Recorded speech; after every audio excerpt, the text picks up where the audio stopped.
शोर, हर तरफ एक डेफनिंग नॉइज। लोग रिएक्ट कर रहे हैं, अटेंशन मांग रहे हैं, लाउडली अपनी बात रख रहे हैं। लेकिन इस शोर के बिल्कुल ठीक बीच एक ऐसी हिडन सुपरपावर एग्जिस्ट करती है जिसे सोसाइटी पूरी तरह से इग्नोर कर देती है। आज के इस एक्सप्लेनर में हम इस छिपी हुई ताकत को डीकोड करेंगे। The quiet observer, why introverts notice more. ये कोई वीकनेस नहीं है, ये इस दुनिया को समझने का एक हाईली सोफिस्टिकेटेड तरीका है। The world makes noise, some just watch. Society में एक बहुत बड़ा मिसकंसेप्शन है कि अगर कोई शांत है तो उसके दिमाग में कुछ नहीं चल रहा। लेकिन साइकोलॉजी का पर्सपेक्टिव इससे बिल्कुल अलग है। एक्चुअली खामोशी थॉट्स का एब्सेंस बिल्कुल नहीं है, ये एक intense high speed data processing का साइन है। जब बाकी सब सिर्फ बोलने में बिजी होते हैं ना, तो एक क्वाइट माइंड अपने एनवायरनमेंट की छोटी से छोटी डिटेल को रिकॉर्ड कर रहा होता है। साइलेंस सिर्फ एक शील्ड नहीं है, ये एक हाई फ्रीक्वेंसी एंटेना है। Section 1, the power of silence. उस नॉइज से एक कदम पीछे हटना एक डेलिब्रेट और बहुत ही पावरफुल चॉइस होती है। तो यहां सबसे बड़ा सवाल ये उठता है, why do introverts notice more than others? आखिर उनके दिमाग की वायरिंग में ऐसा क्या अलग है जो उन्हें बिल्कुल डिस्टिंक्ट बनाता है? सच तो ये है कि ये सिर्फ एक सिंपल पर्सनालिटी ट्रेट नहीं है, इसके पीछे एक डीप बायोलॉजिकल रियलिटी छुपी हुई है। असल में डिफरेंस सिर्फ बोलने और ना बोलने का नहीं है, डिफरेंस उस तरीके का है जिससे इंफॉर्मेशन प्रोसेस होती है। Section 2, the introverted brain. एक डीप बायोलॉजिकल डिफरेंस जो अप्रोच को पूरी तरह बदल देता है। द क्वाइट ऑब्जर्वर, इसे हम ऐसे डिफाइन कर सकते हैं, एक ऐसा इंडिविजुअल जो रिएक्ट करने से पहले एनवायरमेंटल डिटेल्स को डीपली प्रोसेस करता है और उन इनविजिबल डॉट्स को कनेक्ट करता है जो बाकियों को नजर ही नहीं आते। इंट्रोवर्ट होना कोई सोशल डेफिसिट नहीं है, कनेक्टिंग इनविजिबल डॉट्स असल में यही वो कोर स्ट्रेंथ है।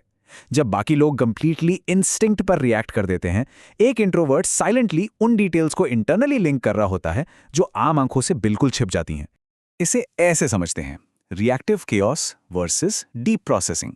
एक्सट्रोवर्ट डोमिनेटेड स्पेसेस हमेशा लाउड होते हैं, वहां हर तरफ एक केओस होता है, पर उस केओस के ठीक सेंटर में एक introverted mind deep methodical processing पर ध्यान देता है। वो माइंड लाउडली काम नहीं करता, पर वो इनक्रेडिबली प्रिसाइज जरूर होता है। वहां सिर्फ सरफेस लेवल इंफॉर्मेशन नहीं होती, बल्कि इन डेप्थ लॉजिक होता है। Section 3, reading the unspoken. उन डिटेल्स को समझना जो कभी बोली ही नहीं गई। Unspoken tension, micro expressions, sudden tone shifts, ये वो माइनर सिग्नल्स हैं जो लाउड एनवायरनमेंट्स में बहुत आसानी से मिस हो जाते हैं। चेहरे पर एक सेकंड के फ्रैक्शन के लिए आने वाला बदलाव या आवाज की टोन में अचानक से एक स्लाइट शिफ्ट, जब पूरा कमरा बस आर्ग्यू करने में लगा होता है, एक introvert naturally in hidden signals को पिकअप कर लेता है बिना किसी एक्स्ट्रा एफर्ट के। इसे एक real life high stakes board room के थ्रू इमेजिन करते हैं। स्टेप 1, हेवी आर्ग्यूमेंट्स और लाउड नॉइज पूरे रूम को डोमिनेट कर रहे हैं। स्टेप 2, इस शोर के बीच एक क्रिटिकल माइक्रो एक्सप्रेशन, जैसे क्लाइंट की आंखों का एक छोटा सा इशारा कंप्लीटली मिस हो जाता है। लेकिन step 3, the quiet observer spots the truth. जो इंसान वहां बिल्कुल शांत बैठा था, उसने उस एग्जैक्ट डिटेल को कैच कर लिया। यहां आके ऑब्जर्वेशन सिर्फ एक आदत नहीं रहती, वो सीधा एक मैसिव स्ट्रेटेजिक विन बन जाती है। Section 4, observation as a super power. ये एक ऐसी डीप कैपेबिलिटी है जो रियल वर्ल्ड में गेम चेंज कर सकती है। Why introverts notice more than others? ये अब कोई मामूली ऑब्जर्वेशन नहीं है, बल्कि एक डीपली वैलिडेटेड ट्रूथ है। इंट्रोवर्ट्स का डीप प्रोसेसिंग नेचर उनकी सबसे बड़ी एडवांटेज होती है। जब दिमाग नेचुरली हर छोटी डिटेल को कैप्चर करने के लिए वायर्ड हो, तो वो डेफिनेटली आम लोगों से ज्यादा ही नोटिस करेगा। ये एक प्रूवन साइंटिफिक फैक्ट है कि डिटेल ओरिएंटेड सिचुएशंस में ये quiet mind significantly superior perform करता है। True power does not need to shout. सच्ची ताकत को कभी अपनी मौजूदगी दिखाने के लिए चिल्लाने की जरूरत नहीं होती।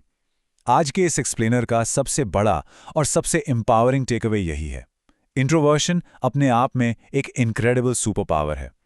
अगर कोई इंसान शांत है तो हमेशा याद रखना चाहिए, वो उस वक्त ऐसी डीप चीजें नोटिस कर रहा है जो बाकी पूरी दुनिया कंप्लीटली मिस कर चुकी है। ये एक ऐसी ताकत है जिसे समझने के लिए शोर की नहीं, एक गहरे ठहराव की जरूरत होती है। तो आखिरी सवाल अब बस यही रह जाता है, क्या आज की ये लाउड सोसाइटी इस गहरी शांति की ताकत को वाकई हैंडल करने के लिए तैयार है?